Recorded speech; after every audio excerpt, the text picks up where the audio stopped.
You pay somebody once to go out and capture it, it's on your computer.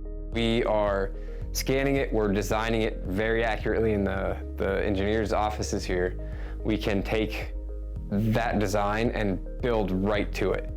No waste, no extra pipe going and throwing in a dumpster, no extra concrete that got ordered because we didn't know how much concrete was going to go in the footings. It's all calculated ahead of time. We spit out a bill of materials for our drawings when we do it with a scan.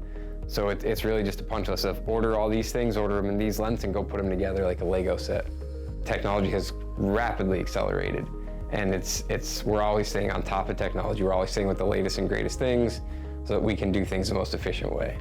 We're not just out there flying drones as a hobby, this is their profession. They understand how it all works together.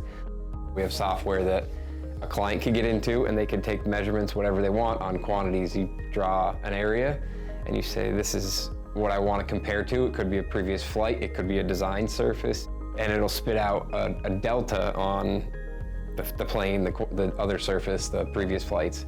And really quickly, within 2 minutes, you can have some quantities of how much dirt